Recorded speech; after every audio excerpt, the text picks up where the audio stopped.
I understand that most of the criticism is that it's unclear what is the strategy of Charlton Athletic and where are we heading as a club. And I think, or at least I thought we already explained it several times, but to make it clear, I think we would prefer to start with a slide presentation that I prepared, just to give you black and white, a very popular phrase these days, on paper what we're actually trying to achieve, and also to give a brief overview of what we think the steps that we already taken to achieve those objectives. So if I can start, we start with building a better future together, which is our slogan, which we chose for the season ticket launch this season. And there is a deeper meaning behind the slogan, because we really believe as a club that it's not only us, but we also need you, the fans, to make this club bigger and better. And that's the reason, and we will make that happen. So if we then go to the first key objectives. So what are Charlton's? Okay.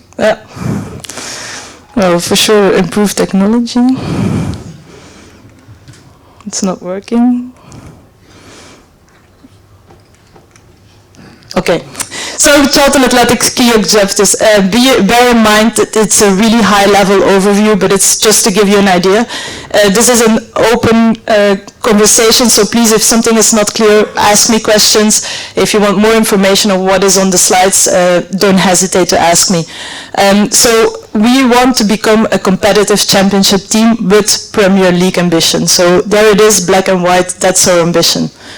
Second of all, we know we need to become a sustainable club, and to go to this break-even point, we need to grow our attendances, and we have in mind in the next coming years to grow those attendances to 20,000, which is something that has been tried to achieve in the past.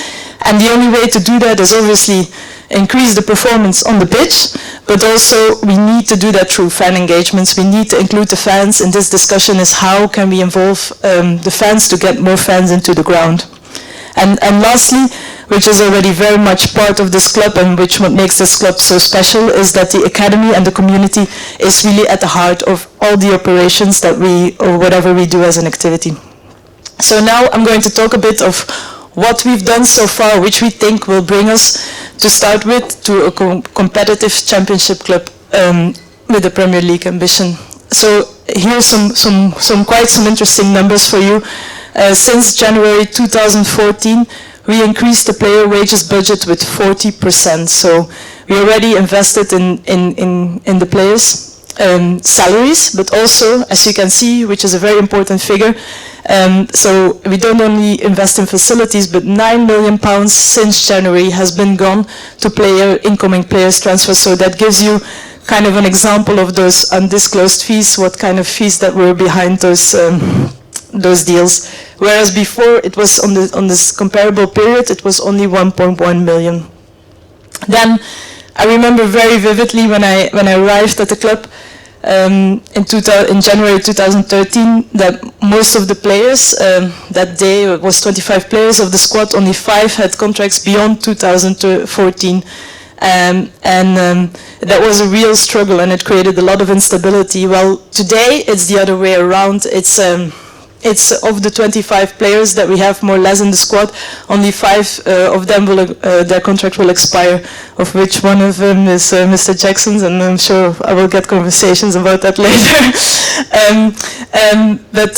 So that's a huge step, and it will create some stability, and now we can plan the future much more better. And then the last point, which obviously something that we regretted as well, in June 2014, Diego Poyet left for compensation, small fee, to West Ham, and as a result of that, in the summer, we started up signing most of our promising young players are now signed up on long-term contracts to secure that we don't have to let those players go too early.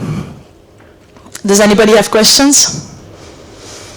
Is that 9 million net of fees received, or is that? no, that's incoming transfers. But I can assure you that the outgoing transfers are lower than £9 million.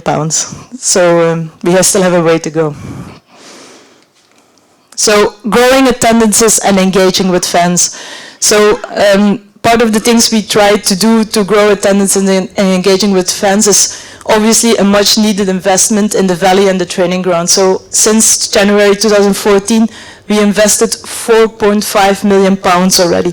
I mean, it goes as from cleaning up the toilets, painting them, to everybody knows it, the pitch, the big screen, a server room, I mean, you name it, it's all there. The renovation of the lounges, which will all help to increase the match day experience of the fans. Second part is we try to really be creative with fan engaging activities, which obviously with the new ticketing system that we introduced this summer, it will help us to target the fans more efficiently, and also to engage with them in a more efficient manner. We have things like the family zone, the fan sofa, the free lounge that we're here in on match days. So for the first time, we have a free lounge with live entertainment, which is all to enhance the experience of the fans and also to make them feel as inclusive as possible. Third part is the affordable football for everybody, which is something that I think we can be proud of. For the second year in a row, we are the most affordable football club in London, including League One and League Two. And it's really much a strategy of us because we want football to be affordable for everybody. There should not be a high barrier entry. And then lastly, and this is as well one of the things which we can think will help us with growing attendance and engaging with, we want to have the dialogue with you guys. We have been doing it via the fans forum. Maybe that's not enough, and maybe this discussion today can really help us to see whether there are other ways how we can engage with you and really make you be part of the club's strategy and future. So does anybody have a question regarding this? No? So lastly, we have the academy and the community at the heart of our operations.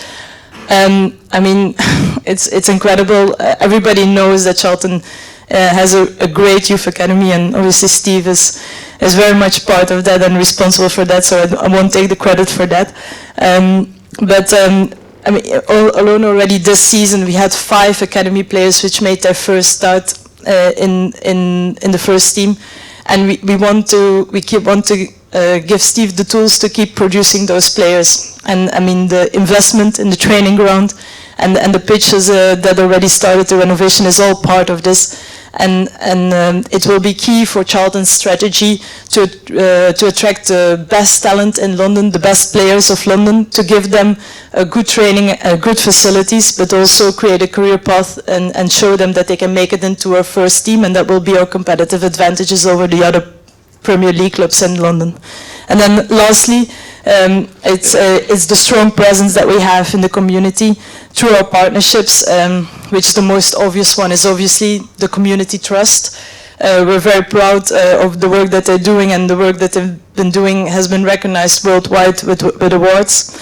We have strong connections with the University of Greenwich, with the council, and with Andrew Sykes, all local businesses. And I think it's up to us to reach out to those local businesses and really make them sure that they understand the value that a club like Charlton can give to them. And we foresee, obviously, through that, we can reach out to more fans in the community and also, obviously, grow our commercial revenue. So does anybody have questions based on this presentation? If that's not the case, I hope things are a bit clear on what we've done so far, the direction that we're heading, and I really hope that we now can start a dialogue based on this information that I gave to you.